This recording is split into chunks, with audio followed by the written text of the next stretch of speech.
ہاں، تو ہم پڑھ رہے تھے کہ انسان کے اعمال جو ہیں وہ اس کے شاخ ہوتے ہیں، یعنی انسان کی جو شاخ ہوتی ہے وہ اس کے اعمال ہوتے ہیں. سوری الٹا بول رہی ہوں. مومن کی شاخ اس کا عمل ہوتا ہے. اگر مومن ایک درخت ہے تو جو چیز اس کو اوپر اٹھاتی ہے وہ اس کی شاخ ہوتی ہے. صحیح ہے.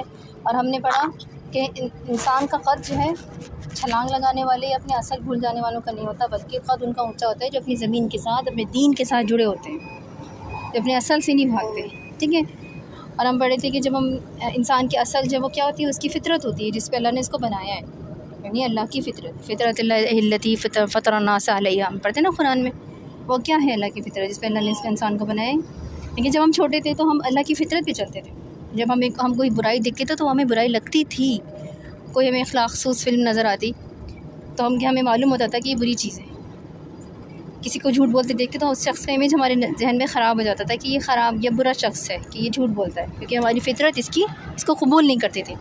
پھر جب ہم بڑے ہوئے تو آہستہ آہستہ دنیا کا رنگ چڑھنے لگے ہم پہ، ہمیں بے حیائی نہیں لگنے لگی، ہمیں جھوٹ مصلحت لگنے لگا، ہم چور راستے ڈھونڈنے لگے، ہم اپنے گناہوں کو جسٹیفائی کرنے لگے اور اپنے اصل سے دور بھاگنے لگے. ہمیں اس اصل کی طرف واپس لوٹنا ہے، اپنی بنیادی مورل ویلیوز کی طرف پلٹنا ہے، کیونکہ وہی اللہ کی فطرت تھی جس پہ اس نے ہم سب کو تخلیق کیا تھا. یہ جو ہم نے دنیا کو خوش کرنے کے لیے خود پر ایک لبادہ چڑھانا شروع کر دیا ہے نا، اس سے ہمیں نکلنا ہے، اس خول کو توڑ کے پھینکنا ہے. آج بھی جب ہم گناہ کرتے ہیں تو اندر کوئی ملامت کرتا ہے نا، اس ملامت کرنے والے کی آواز نہیں دبانی. یہ آیت ہمیں بتاتی ہے کہ یہ دنیا کے سٹینڈرڈز نہیں ہیں جو ہمیں اوپر اٹھائیں گے. ہم نے اپنی زمین میں اپنی جڑ مضبوط کرنی تھی، لیکن ہم نے زمین کی طرف جھک نہیں جانا تھا. ہم نے اپنی شاخوں سے آسمان کی طرف خود کو بلند کرنا تھا.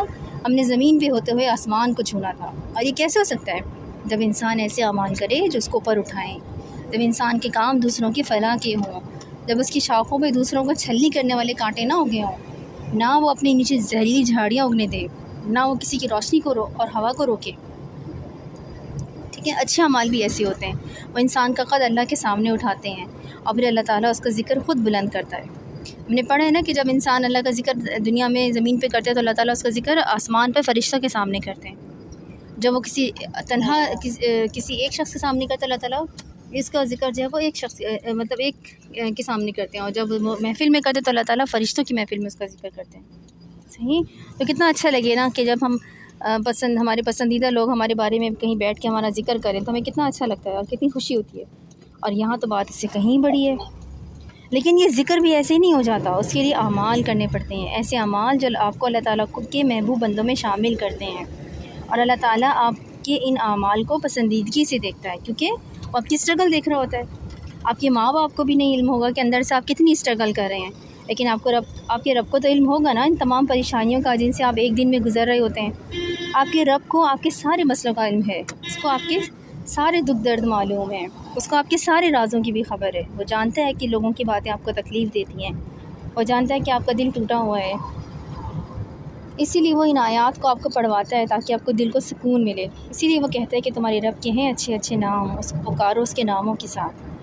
آپ اس کے نام پڑھیں گی تو آپ کو معلوم ہوگا کہ کسی نہ کسی نام میں آپ کے آج کے مسئلے کا حل چھپا ہوا ہے.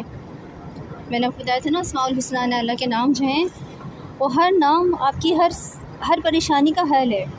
آپ اس کے نام کو پڑھیں گے تو سمجھ میں آئے گا کہ جس چیز کے لیے آپ اتنی پریشان ہو رہی تھیں اس چیز کو حل کرنے کی صفت اس کی 99 صفات میں سے ایک ہے.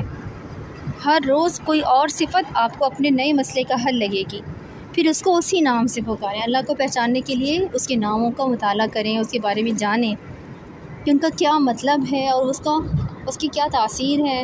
ٹھیک ہے. اور اس کی کیا صفات ہیں. اس سے ہمیں اللہ تعالیٰ کو جاننے والے بنیں. جاب کا مسئلہ بنے، مالی مسئلہ بنے تو وہ الرزاق ہے. صحت کا مسئلہ بنے تو الحی القیوم ہے. کسی انسان سے کوئی خوف ہے تو وہ ہے نا الحفیظ، وہ کرے گا حفاظت. اور کیا عمال ہوتے ہیں جو انسان کو اوپر اٹھاتے ہیں؟ ہم نے پڑھا نا اس آیت میں فَرَوْحَ فِي السَّمَاءِ تُؤْتِي أُكُلَهَا كُلَّ حِينٍ بِإِذْنِ اللَّهِ تُؤْتِي أُكُلَهَا كُلَّ حِينٍ بِإِذْنِ اللَّهِ. وہ لاتا ہے اپنا پھل ہر موقع پہ اپنے رب کے حکم کے ساتھ. اس کا کیا مطلب ہے؟ یہ بڑی گہری بات ہے. اس بات میں ایک مومن کی پہچان ہے. اس کو ذرا سمجھتے ہیں. ہمارا زندگی گزارنے کا طریقہ کیا ہوتا ہے؟ کسی دن ہمیں احساس ہوتا ہے کہ ہم اللہ کے راستے پہ چل نہیں رہے تو ہم اپنے آپ کو ٹھیک کرنے کا عہد کرتے ہیں. غیبت، بے پردگی یا کوئی ایسا گناہ جس میں ہم ملوث ہیں، ہم اس سے خود کو روکنے کا عہد کرتے ہیں. ہم اللہ سے معافی مانگتے ہیں، پھر ہم اپنی نمازیں درست کرتے ہیں، پھر ہم قرآن کی تعلیم کے لیے بھی نکل پڑتے ہیں. غرض ہم بہت سے کام ہیں جو درست کرنے لگتے ہیں. کچھ دن ایسا چلتا ہے پھر ہم اپنی پرانی روٹین پر آ جاتے ہیں، نمازیں چھٹنے لگتی ہیں، قرآن زندگی سے فیز آؤٹ ہو جاتا ہے۔ کبھی سوچا ایسا کیوں ہے؟ کیوں ہم اللہ کے راستے پہ نہیں چل پاتے؟ کیونکہ ہم ہر موسم میں پھل نہیں دے سکتے، ہمیں ہر موسم میں پھلدار ہونا آتا ہی نہیں۔ جب موسم اچھا چل رہا ہوتا ہے، ہماری نمازوں میں سکون ہوتا ہے، ہماری دعائیں قبول ہو رہی ہوتی ہیں، صدقات سے رزق بڑھایا جا رہا ہوتا ہے، تب ہماری ایمان کی کیفیت اوپر ہوتی ہے، کافی اوپر، ہم اپنے دین اپنا سدھر جانا انجوائے کر رہے ہوتے ہیں۔ لیکن جیسے ہی کسی دن آزمائش آ پڑتی ہے نا، ہم رک جاتے ہیں۔ آزمائش کیا ہوتی ہے؟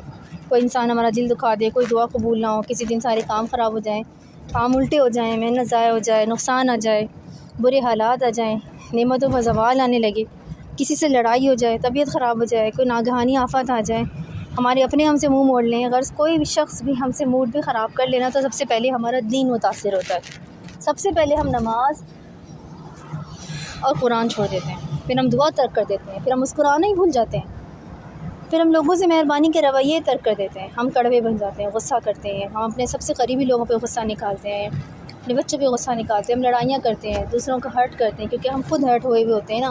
لیکن کھجور کا جو درخت ہوتا ہے وہ ایسا نہیں ہوتا۔ اب اس آیت پہ جو مثال ہے وہ کھجور کے درخت سے دی گئی ہے نا۔ اگر بارش ہو تو وہ اپنا پھل دیتا ہے، اگر خشک سالی ہو تب بھی وہ زمین سے پانی لے لیتا ہے، اس کو پھل دینے کے لیے بہت سا پانی نہیں چاہیے، اور جو اس کے ماحول میں پہلے سے موجود ہوتا ہے اس کے لیے وہی کافی ہے۔ دیکھا جائے تو یہاں کھجور کا ننا پودا نہیں کہا گیا نا، درخت کی بات ہوئی، کا شجرۃ طیبہ۔ پودے کو درخت بننے کے لیے کیئر کی ضرورت ہوتی ہے، لیکن کھجور کا درخت ایک دفعہ جڑ پکڑ لینا تو وہ خشک سالی کو برداشت کر سکتا ہے، وہ مختلف اقسام کی مٹی میں بھی اگ جاتا ہے، سینڈ ہو یا لوم ہو یا بے شک کلے ہو، بس سب میں اپنی جڑ گاڑ لے گا۔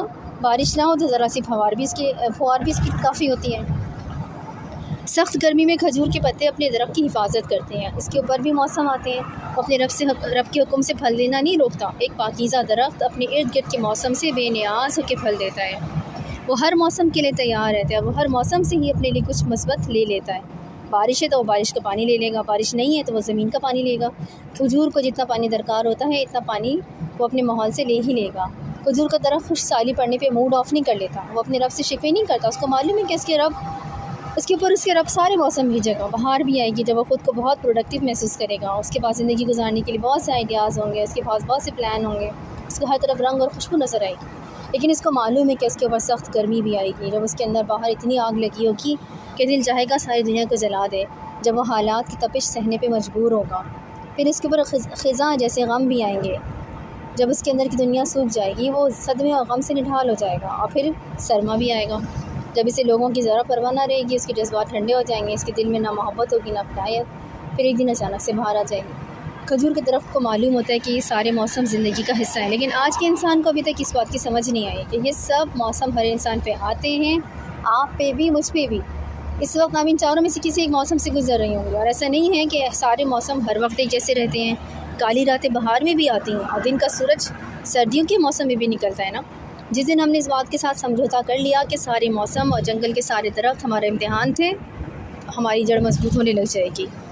ہمیں کھجور کے درخت کی طرح بننا تھا جو ہر موسم میں پھل دے، وہ موسم بدلتے ہی اپنا پھل نہ روک لے، وہ لوگوں کے ساتھ تلخ نہ ہو جائے، وہ پروڈکٹیو رہے، اگر وہ آزاد ہے تو ہر ایک کے کام ہے، اگر وہ زندگی کے کسی فیز میں قید ہے تو اپنی قید کو خوبصورت بنائے۔ پاکیزہ لوگ وہی ہوتے ہیں نا جو دوسروں کا نفع دیتے ہیں، ذرا سی آفت آنے پہ اپنا دین نہیں چھوڑ دیتے، اپنے رب سے شکوے نہیں کرنے لگ جاتے۔ ایک اور بات بھی ہے جو ایک مومن کو معلوم ہوتی ہے اور مجھے اور آپ کو بھی یاد رکھنی ہے کہ یہاں کھجور کے ننے پودے کی بات نہیں ہو رہی ہے، درخت کی ہوئی ہے۔ کھجور کا درخت جڑ پکڑنے کے بعد پہلے دن سے ہی پھل نہیں دینے لگ جاتا ہے، اس کو ایک مسلسل پانی کا ذریعہ چاہیے ہوتا ہے تاکہ وہ زیادہ سے زیادہ پھل دے۔